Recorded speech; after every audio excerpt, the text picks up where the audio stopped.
मन की चाल समझ ली तो सब समझ लिया। मन को पहचान लिया तो कुछ और पहचानने को बचता नहीं। मन की चाल के समझते ही चेतना अपने में लीन हो जाती। जब तक नहीं समझा है तभी तक मन का अनुसरण चलता है। मन के पीछे चलता है आदमी यही मान के कि मन गुरु है, जो कहता है ठीक कहता है, जो बताता है ठीक बताता है। एक बार अपने मन पर संदेह आ जाए तो जीवन में क्रांति की शुरुआत हो जाती। और मजा यही है कि मन सभी पर संदेह करता है और तुम कभी मन पर संदेह नहीं करते। मन पर तुम्हारी श्रद्धा अपूर्व, उसका कोई अंत नहीं। और मन रोज तुम्हें गड्ढे में डाले तो भी श्रद्धा नहीं टूटती। मेरे पास लोग आते हैं, वे कहते हैं लोगों की श्रद्धा उठ गई। मैं उनसे कहता हूं कि लोगों की जैसी श्रद्धा मन पर है, उसे देख के ऐसा नहीं लगता कि लोगों की श्रद्धा उठ गई।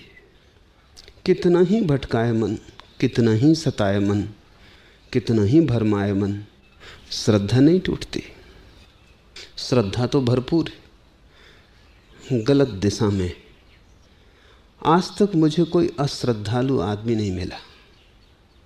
श्रद्धा गलत दिशा में हो सकती, जिस पर नहीं होनी चाहिए उस पर हो सकती, लेकिन अश्रद्धालु कोई भी नहीं।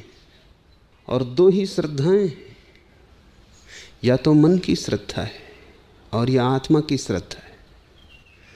या तो तुम अपने पर भरोसा करते हो। अपने का अर्थ है जहां मन की कोई भनक भी नहीं, जहां एक विचार भी नहीं तिरता, जहां शुद्ध चेतना है। या तो उस शुद्ध चेतना का तुम्हारा भरोसा है। अगर उसका भरोसा है तो तुम जीवन में कहीं भी गड्ढे ना पाओगे, तुम्हारा कोई पैर गलत ना पड़ेगा। और या फिर आदमी भरोसा करता है मन पर, तब तुम गड्ढे ही गड्ढे पाओगे। तब तुम जीवन में जहां भी जाओगे भटकोगे ही, क्योंकि मन की चाल ही ऐसी। मन की चाल को समझ लें। एक, कि मन तुम्हें देखने नहीं देता, मन तुम्हें अंधा रखता है। मन तुम्हारी आंखों को धुंधला रखता है, धुएं से भरा रखता है। वो धुआं ही विचार है। इतनी तीव्रता से मन विचारों को चलाता है कि तुम्हें जगह भी नहीं मिलती कि तुम देख पाओ कि तुम्हारे बाहर क्या हो रहा है, कि तुम्हारे जीवन में क्या घट रहा है। मन तुम्हें विचारों में उलझाए रखता है। जैसे छोटे बच्चे को हम खिलौने दे देते, फिर उसकी माँ मर भी रही हो तो भी वो अपने खिलौनों से खेलता रहता है, खिलौनों में उलझा रहता है। मन तुम्हें विचार देता है, विचार खिलौने। खिलौनों में भी थोड़ा बहुत सत्य है, विचारों में उतना भी नहीं। लेकिन एक खिलौनों से तुम चूक भी नहीं पाते कि मन तत्क्षण दूसरा निर्मित कर देता है। इसके पहले कि तुम जाग के देख पाओ, मन तुम्हें नया खिलौना दे देता है। पुराने से तुम उब जाते हो तो मन नई उलझनें सुझा देता है। एक उपद्रव बंद भी नहीं हो पाया कि मन 10 उपद्रवों में रस जगा देता है।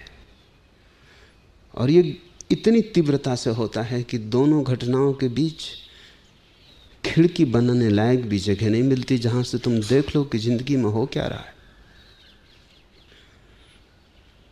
मैंने सुना है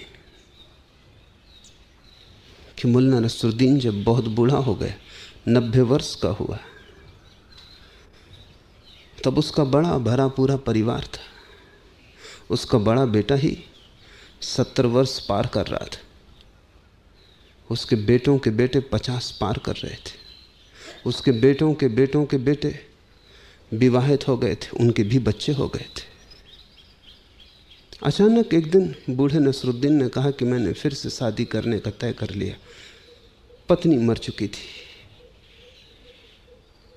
पहले तो लड़कों ने मजाक समझी, हंसे कि अब इस बुढ़ापे में हम भी बूढ़े हो गए,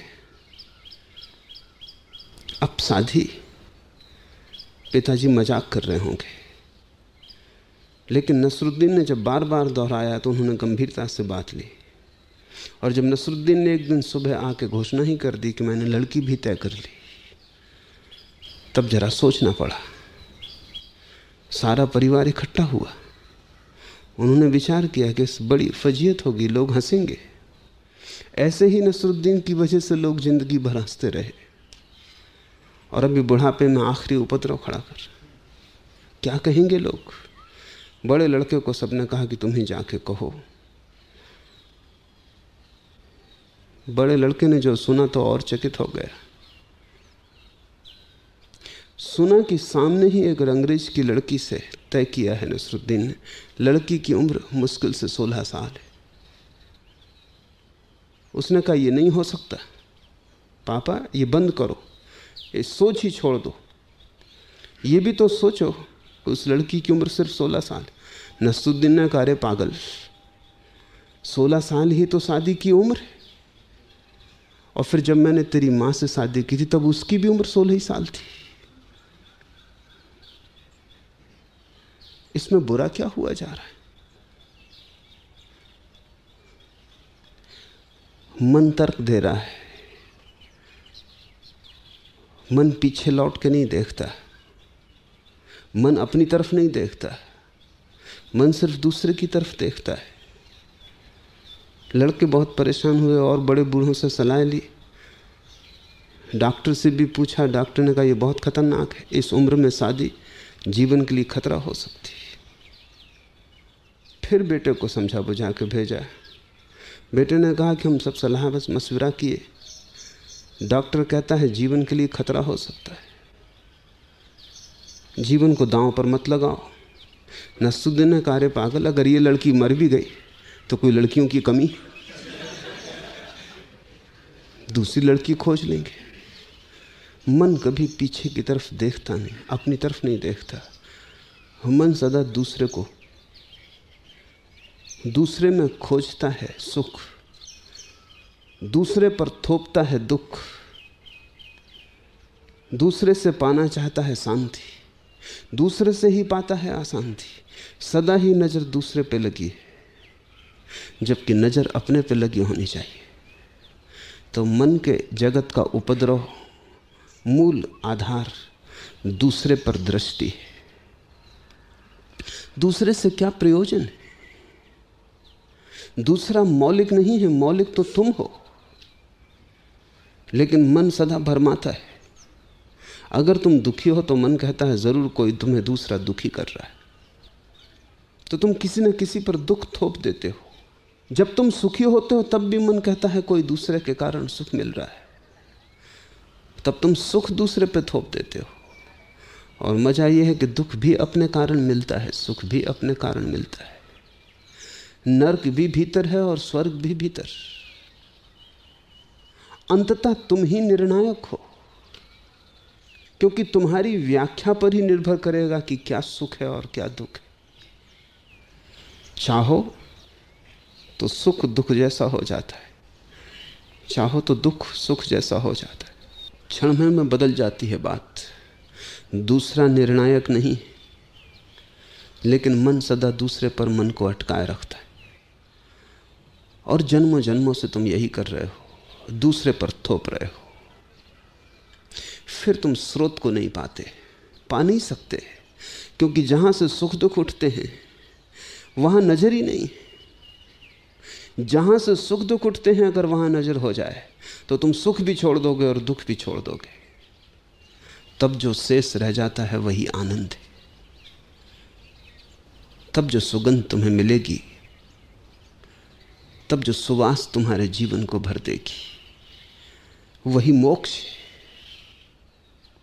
जब तुम दूसरे पर देखते हो कि दूसरा दुख दे रहा है तो तुम्हारी कोशिश होती है दूसरे को बदलने की। स्वभाव था जो दुख देता है उसको बदलना है ताकि दुख ना मिले।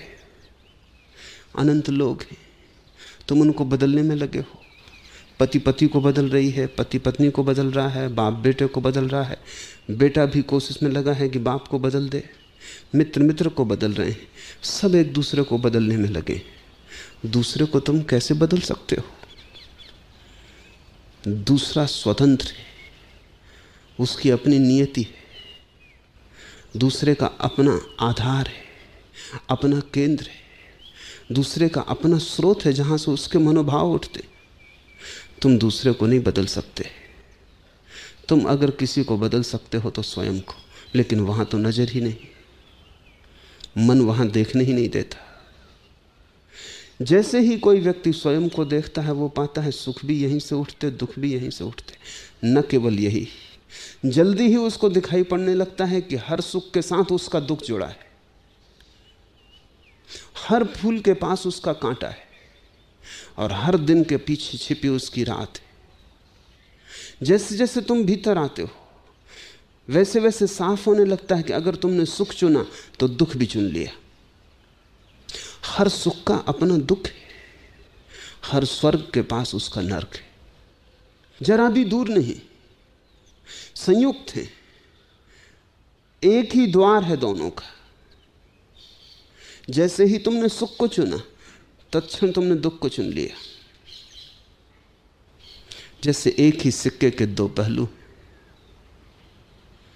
जिस दिन ये दिखाई पड़ जाता है, पहला अनुभव कि सुख दुख भीतर से उठते हैं, दूसरा अनुभव कि हर सुख और दुख संयुक्त है, तब दुख और सुख में कोई भेद नहीं रह जाता। और जो आदमी जान लेता है कि स्वर्ग और नरक में कोई भी भेद नहीं, वो दोनों को छोड़ देता है। मन कोशिश करता है दुख को छोड़ने की और सुख को बचाने की। ज्ञानी दोनों को छोड़ देता है, क्योंकि दोनों या तो साथ बचते हैं या साथ जाते हैं। तुम सिक्के का एक पहलू बचाओगे, कैसे बचा पाओगे? दूसरा पहलू भी बच जाएगा। ज़्यादा से ज़्यादा इतनी कर सकते हो कि जो पहलू तुम्हें पसंद है उसे ऊपर कर लो, जो पहलू तुम्हें पसंद नहीं उसे नीचे कर दो। लेकिन वहीं छिपा है, हर दिए के तले अंधेरा है और हर सुख के नीचे छिपा दुख है। देर अबेर वो जो नीचे छिपा है प्रकट होगा। और जीवन का एक महत्वपूर्ण नियम है कि अगर तुमने सुख को ऊपर रखा और सुख को भोगा तो सुख चुक जाएगा, और जब सुख चुक जाएगा तो दुख उठना शुरू हो जाएगा। जिसको तुमने भोगा वो चुकेगा, और जिसको नहीं भोगा वो बचा हुआ है, उसको कौन भोगेगा? एक पहलू तुमने खर्च कर लिया, अब दूसरा पहलू बचा है, अब उसे भी भोगना पड़ेगा। ये दूसरी प्रतीति है भीतर जाते यात्री की, कि सुख दुख संयुक्त हैं। तो इसका अर्थ हुआ कि सुख दुख है, उनमें जरा भी भेद नहीं। भेद मन की भ्रांति थी, मन की टेढ़ी मेढ़ी चाल के कारण भेद मालूम पड़ता था। सुख दुख दोनों छूट जाते, छोड़ना भी नहीं पड़ता। ये एहसास, ये प्रतीति, ये अनुभव कि दोनों एक है, फिर छोड़ना भी नहीं पड़ता। जैसे अंगारा हाथ में रखा हो, छोड़ना पड़ेगा। समझ में आया कि अंगारा है कि छूट जाएगा। जिससे घर में आग लगी हो तो निकलने के लिए कुछ प्रयास करना पड़ेगा। पता चला कि आग लगी कि तुम बाहर हो जाओगे। तुम फिर ये भी न पूछोगे कि कहां से बाहर जाऊं, रीति रिवाज क्या है, सभ्य मार्ग क्या होगा। तुम खिड़की से छलांग लगा के निकल जाओगे। तुम ये ना पूछोगे कि खिड़की से निकलना उचित अनुचित, शिष्ट अशिष्ट। जब घर में आग लगी हो तो शिष्टाचार को कोई पूछता है? तब तुम कहीं से भी छलांग लगा के निकल जाओगे, तुम बाहर हो जाओगे। घर में आग लगी है ये एहसास पर हो जाए। जैसे कोई भीतर जाता है वैसे ही सुख दुख एक ही हो जाते, तत्क्षण छूट जाते। जो शेष रह जाता है वही मोक्ष है, जो शेष रह जाता है वही तुम हो। जो शेष रह जाता है वही परमात्मा है। लेकिन मन तुम्हें भीतर नहीं जाने देता। मन कहता है दूसरे ने दुख दिया, मन कहता है दूसरे ने सुख दिया, मन दूसरे पर अटकाए रखता है। ये मन की पहली कुशलता है। दूसरी कुशलता मन की कि वो हमेशा आधे को दिखलाता है और आधे को नहीं देखने देता। जैसे कि चांद को हम देखते हैं तो आधा चांद दिखाई पड़ता है, आधा नहीं दिखाई पड़ता, उस तरफ का पहलू छिपा रहता है। मन जो भी देखता है हमेशा आधे को देखता है, मन पूरे को नहीं देख सकता। चांद तो बड़ी चीज है, तुम्हारे हाथ में एक कंकड़ भी रखते हैं, छोटा सा एक रेत का कण रखते हैं, उसको भी तुम पूरा नहीं देख सकते, आधी दिखेगा, आधा उस तरफ जो है वो छिपा रहेगा। मन आधे को ही देख सकता है, मन आधे को देखने की व्यवस्था है। इसलिए तो मन के कारण द्वैत पैदा होता है, क्योंकि आधे को देखता है उसे समझता है ये पूरा, फिर दूसरे आधे को देखता है उसे समझता है ये पूरा, और दोनों को कभी साथ तो देख नहीं सकता। इसलिए उनको एक कैसे माने। इसलिए जहां एक है वहां मन दो देखता है, और जब तुमने एक की जगह दो देख लिए संसार खड़ा हो जाता। तुम देखते हो ये आदमी मित्र है और वो आदमी शत्रु है, लेकिन मित्र में शत्रु छिपा है। मित्र कभी भी शत्रु हो सकता है और शत्रु में मित्र छिपा है। शत्रु कभी भी मित्र हो सकता है, कोई अड़चन नहीं है, कोई बाधा नहीं। प्रेम में तुम्हारे घृणा छिपी, घृणा में प्रेम छिपा है, लेकिन मन दो करके देखता है, घृणा को अलग, प्रेम को अलग, शत्रु को अलग, मित्र को अलग, सुख को अलग, दुख को अलग। और जब तुम एक को दो करके देख लेते हो, फिर तुम जो भी करोगे वो गलत होगा। बुनियाद से गलती शुरू हो गई, प्रारंभ से ही भूल हो गई। मुल्ला नसरुद्दीन एक रात शराब पी के घर लौट रहा है। शराबी को एक की जगह अनेक चीजें दिखाई पड़ने लगती। चीजें अनेक हो नहीं जाती। अगर तुमने कभी शराब पी है या भंग के नशे में आ गए हो तो तुम्हें पता होगा कि एक चीजें दो दिखाई पड़ने लगती, तीन दिखाई पड़ने लगती, चार दिखाई पड़ने। जैसे जैसे नशा बढ़ता है क्या होता है, जैसे जैसे नशा बढ़ता है भीतर तुम्हारी चेतना कपने लगती, उसकी जो स्थिरता है खो जाती, जो चैन है वो खो जाता है, चेतना कपने लगती। और जब चेतना कपने लगती तो उसके कंपन के कारण एक चीजें बहुत होकर दिखाई पड़ती। जैसे चांद झील पर प्रतिबिंब बना रहा है, झील शांत है, अकंप, तो एक चांद दिखाई पड़ता है झील में। एक कंकड़ फेंक दो, झील में लहरें उठ गई, कंपन हो गया, झील कब गई, अब एक चांद हजार चांद में टूट गया। अगर तुम झील को बहुत ही कपा दो तो चांद दिखाई ही ना पड़ेगा, बस चांद के टुकड़े ही टुकड़े पूरे झील पर फैल जाएंगे। चांद एक है, झील कब गई। नशा तुम्हारी चेतना को कपा देता है, झील कब गई, अब चीजें अनेक दिखाई पड़ने लगती। मुल्ला नसरुद्दीन घर आया है, नशे में डूबा है, ताले में चाबी डालने की कोशिश करता है, लेकिन ताले में चाबी नहीं जाती, छेद और चाबी को मिला नहीं पाता, हाथ कप रहे हैं। एक पुलिस वाला रास्ते पर खड़ा देख रहा है। आखिर उसने कहा, नसरुद्दीन क्या मैं सहायता करूं, ताले में चाबी डाल दूं? नसरुद्दीन ने कहा, अगर सहायता ही करना है तो जरा तुम मकान को संभाले रखो, तो मैं चाबी डाल दूं। नसेलची को यह नहीं दिखाई पड़ता कि मैं कप रहा हूं, मकान कप रहा है, तो मकान को संभाले रखो। एक और दिन ऐसा ही नशा करके नसरुद्दीन घर लौटता था, एक वृक्ष से टक्कर हो गई, बड़ी मुश्किल में पड़ गया। वृक्ष तो एक था, उसको दो दिखाई पड़ रहे थे, तो वो दोनों के बीच से निकलने की और कोई उपाय भी नहीं था, दोनों के बीच से निकलने की कोशिश कर रहा था। जैसी कोशिश करता सिर टकरा जाता, वृक्ष तो एक ही था। अनेक बार कोशिश की। तब वो जोर से चिल्लाया कि मारेगा, ये तो बड़ा जंगल है, कोई एक वृक्ष नहीं है यहां जिसमें से निकल जाओ, बहुत वृक्ष है। बड़ी पुरानी कथा है। एक कुत्ता एक राजमहल में प्रवेश कर गया। उस महल के राजा ने महल को सिर्फ दर्पणों से बनाया था। दीवार पर दर्पण ही दर्पण थे, पूरा कांच का ही बना था। कुत्ता मुसीबत में पड़ गया।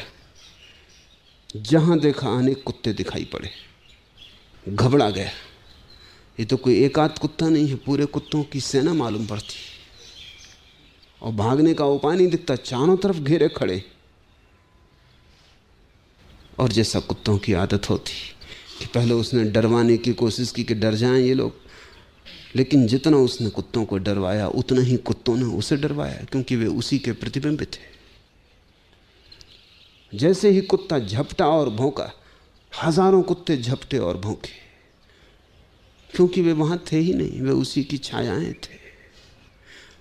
कुत्ता दर्पणों से टकराया, झपट्टा मारा, उसके प्रतिबिंब कुत्ते से टकराए, सिर लहूलुहान हो गया। सुबह कुत्ता मरा हुआ पाया गया। वहां कोई भी न था।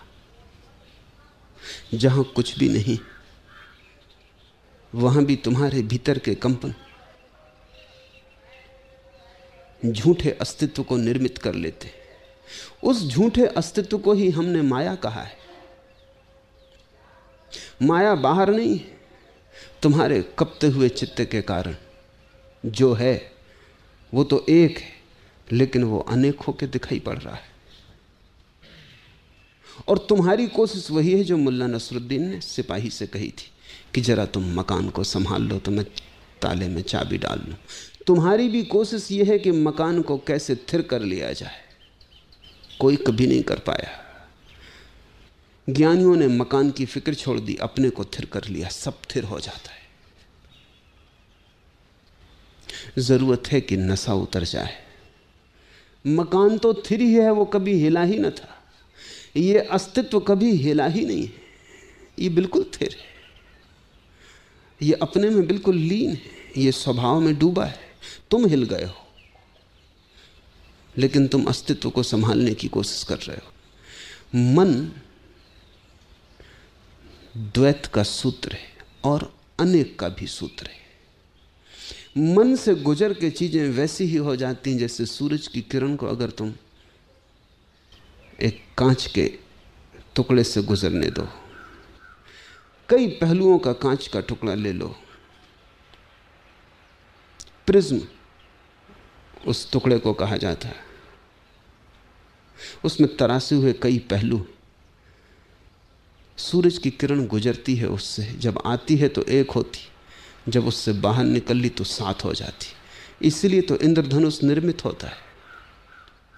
इंद्रधनुष निर्मित इसलिए हो जाता है कि हवा में वर्षा के दिनों में पानी के कण लटके होते हैं। वो पानी के कण प्रिज्म का काम करते हैं। उन पानी के कणों में से सूरज की किरण गुजरती है, टूट के सात हो जाती है, सात रंग दिखाई पड़ने लगते हैं। जगत तुम्हारे मन से गुजरा हुआ इंद्रधनुष।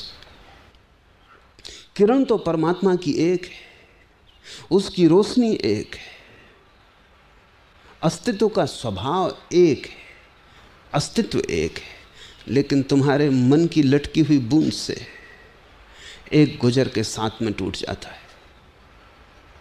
सब चीजें खंड खंड हो जाती और मन कहता है यही सत्य है।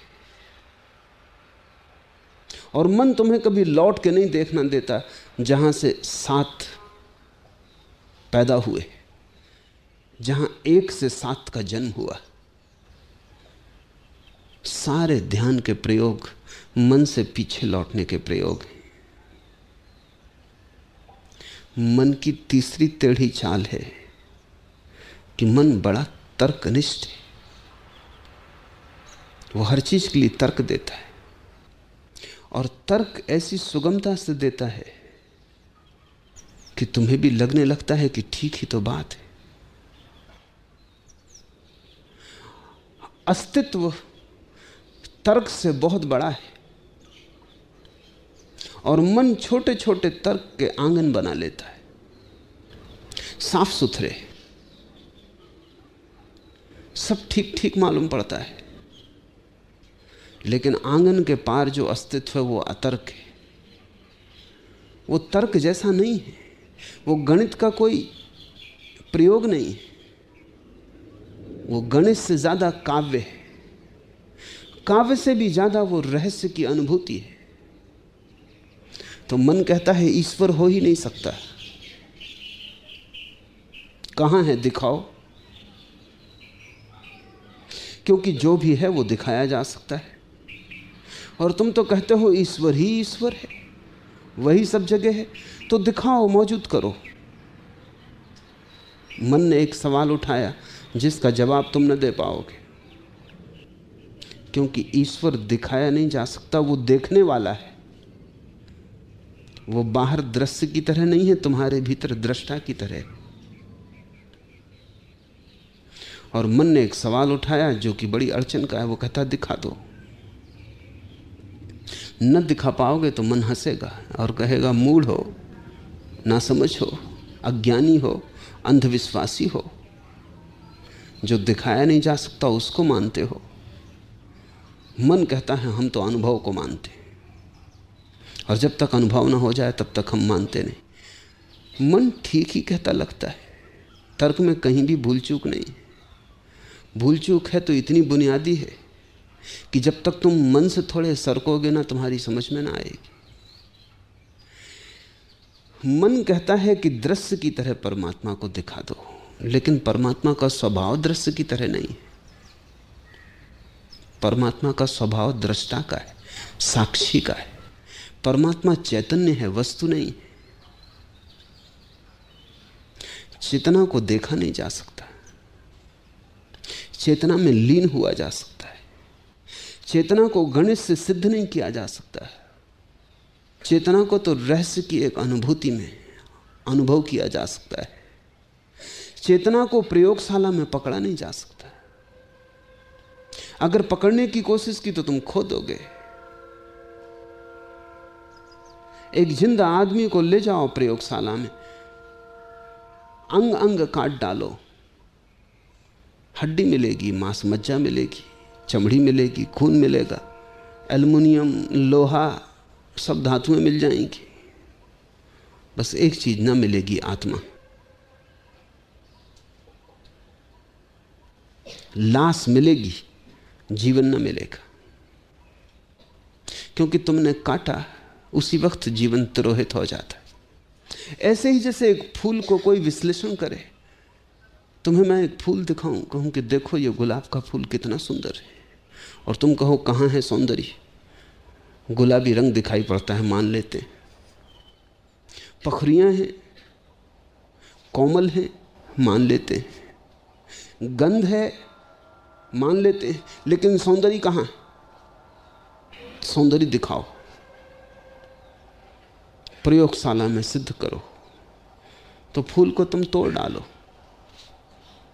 जीवित पखरियां मुरझा जाएंगी, मृत हो जाएंगी। जहां रस की धार बहती थी वहां रस की धार सूख जाएगी।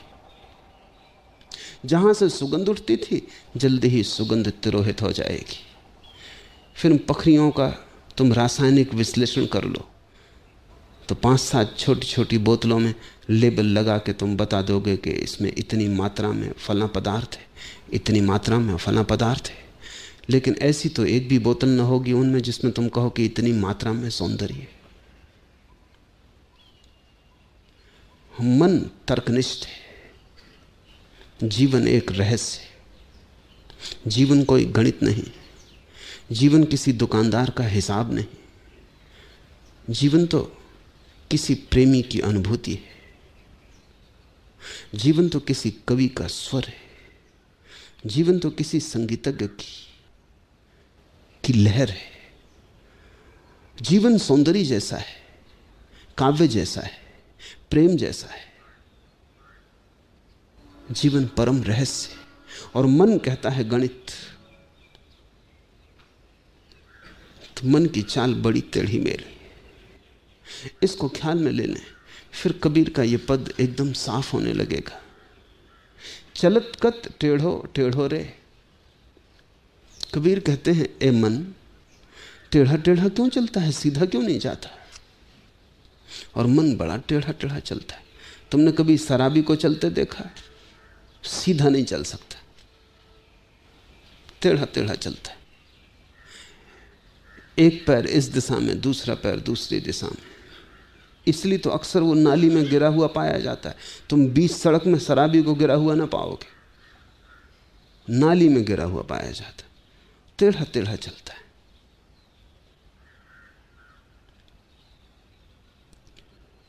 टेढ़ेपन ये है कि जहां रहस्य है वहां तर्क उठाता है। तर्क बड़ी टेढ़ी चीज है। तर्क से ज्यादा टेढ़ा इस संसार में कुछ भी नहीं है, क्योंकि तर्क से तुम जो है उसे सिद्ध कर सकते हो कि नहीं है। तर्क से जो नहीं है उसे तुम सिद्ध कर सकते हो कि वो है।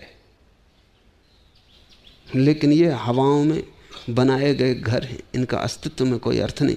मुल्ला नसरुद्दीन का बेटा स्कूल से पढ़ के लौटा, विश्वविद्यालय से शिक्षित हुआ, सबसे बड़ी उपाधि लेके घर आया। तो जैसा कि अक्सर यूनिवर्सिटी से लौटने वाले बच्चों को जल्दी होती दिखाने की वो कितना जानकर आए, कितना सीख कर आए, प्रभावित करने का मन होता है। और यूनिवर्सिटी से लौटने वाले सभी बच्चे माँ बाप को मूढ़ समझते। सांझ को खाना खाने बैठे थे। नसरुद्दीन की पत्नी ने लाके 2 अमरूद एक प्लेट में रखे। बेटे ने कहा कि देखें, विश्वविद्यालय में कैसी अद्भुत बातें सिखाई जाती। मैं तर्क का स्नातक हूँ। उसने अपनी माँ को कहा कि इसमें प्लेट में कितने अमरूद हैं? उसकी माँ ने कहा 2 हैं। बेटे ने कहा कि मैं सिद्ध कर सकता हूँ तर्क से कि 3। माँ उत्सुक हुई। नसरुद्दीन तो बैठा रहा, चुपचाप देखता रहा। माँ उत्सुक हुई, उसने कहा सिद्ध करो। तो बेटे ने कहा कि देखो, ये अमरूद 1, ये अमरूद 2, 2 और 1 मिलके कितने होते? माँ ने कहा कि बात तो ठीक है, 2 और 1 मिलके 3 होते। माँ सीधी भोली भाली थोड़ी मुश्किल में पड़ गई। बेटे ने नसरुद्दीन की तरफ देखा। नसरुद्दीन ने कहा कि बिल्कुल ठीक, 1 हम ले लेंगे, 2 तेरी माँ खा लेगी, तीसरा तू खा ले।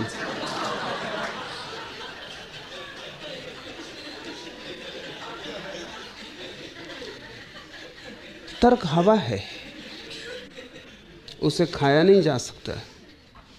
न तर्क को जिया जा सकता है, न तर्क को भोगा जा सकता है। लेकिन तर्क मन पर बड़ा भारी है, और मन तर्क से चल रहा है, इसलिए जीवन से तुम वंचित हो। जीवन सीधा सीधा है, उससे सरल और सुगम कुछ भी नहीं। तर्क टेढ़ा टेढ़ा है। इसलिए कबीर कहते हैं, चलत कत टेढ़ो टेढ़ो रे।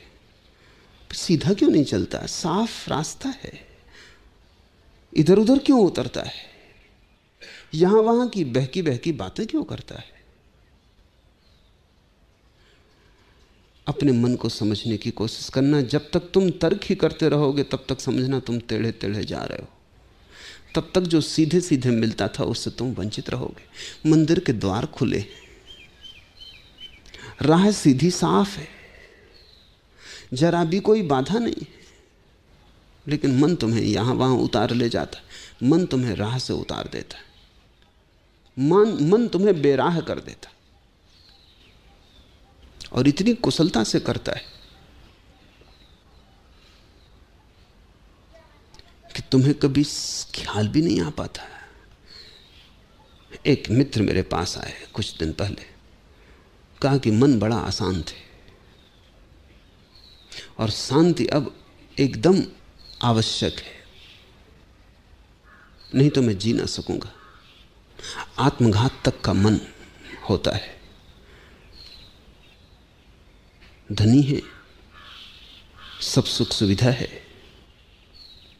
राजनीति के बड़े पदों पर रहे। मैंने उनसे पूछा, तो फिर प्रार्थना करो। कहने लगे प्रार्थना में मन नहीं लगता। ध्यान करो। कहने लगे ध्यान की बिल्कुल इच्छा नहीं होती, मन अशांत है। लेकिन ध्यान में मन नहीं लगता। मन अशांत है तो भी मन की ही सुने जा रहे हैं। मन आत्महत्या के करीब ले आया है। कहता हूं प्रार्थना करो, कहते हैं चाह नहीं उठती मन में। जो आत्महत्या के करीब ले आया है उस पर भरोसा नहीं छूटता। मन अशांत है, श्रद्धा उसी पर है। जिसने इतनी अशांति दी, मैं कहता हूं इसे छोड़ो, इसकी मानना बंद करो।